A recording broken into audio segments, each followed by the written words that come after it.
qui est amusant, c'est que c'est un bateau que je connais depuis presque très longtemps, parce qu'il y a 20 ans déjà, il y avait un 12 mètres carrés du Havre dont on n'a jamais su vraiment si c'était un 12 mètres carrés du Havre qui était à Douarnenez, qui appartenait à une association avec lequel j'ai navigué, mais qui était un vieux 12 mètres carrés du Havre, 12 mètres carrés ancienne formule. Puis effectivement, je me suis intéressé au 12 mètres carrés du Havre via le chasse-marée, au travers notamment du concours de plan qui avait été organisé, puis du suivi du concours de plan. Et puis le 12 mètres carrés du Havre, qui était une réalité sur l'eau avec un vieux bateau, était devenu une réalité par des plans, une réalité par du numérique, une réalité dans la discussion, mais j'avais plus tâté en quelque sorte du 12 mètres carrés du Havre. Donc le fait qu'il y ait une régate qui soit organisée sur l'Erdre avec plusieurs bateaux était enfin une bonne occasion de voir des anciens et également des modernes.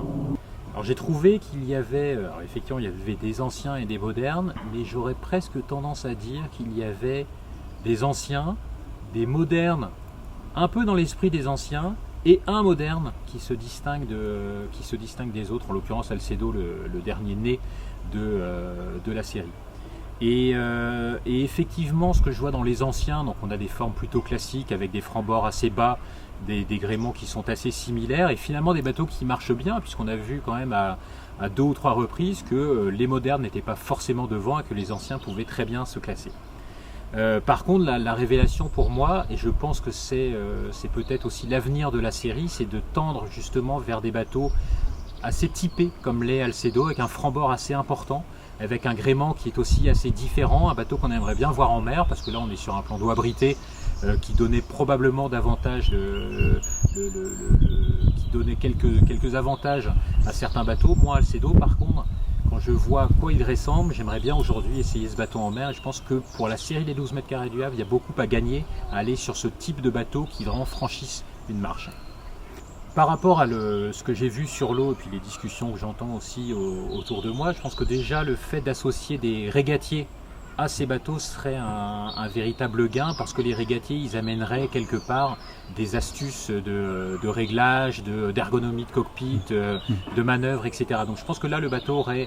quelque part à gagner, même s'il y a déjà un très bon niveau sur l'eau. Ça c'est la première chose. Et puis la seconde chose, c'est de faire connaître cette série, parce que c'est une série qui est attachante. Ce sont des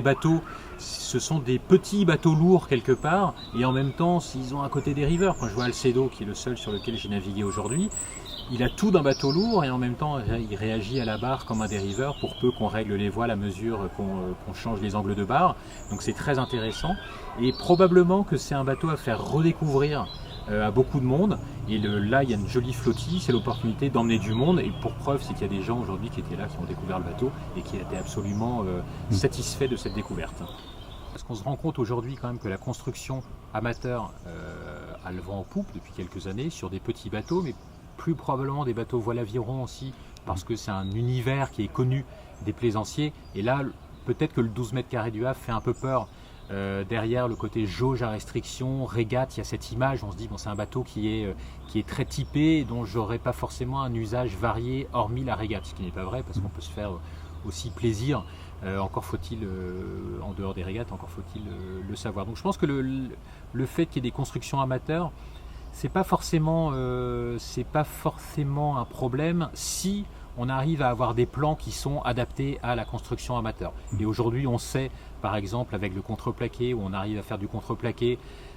soit sur des formes développables, ou sinon on passe en bois moulé, etc. Il y a pas mal d'astuces qui existent aujourd'hui, qu'on a découvertes. Avec l'époxy, ça, on va pas revenir là-dessus. Et je pense que le 12 mètres carrés du Havre peut avoir sa carte à jouer sur ce type de programme en construction amateur, à condition d'avoir des bateaux qui soient adaptés, des modes constructifs qui soient adaptés. Mais aussi, est-ce que la jauge permet d'avoir des modes constructifs adaptés? Peut-être que la jauge peut évoluer aussi dans ce sens pour faire venir les amateurs et renouer avec ce que les initiateurs voulaient dans les années 20, à savoir un bateau populaire. Le mot de la fin serait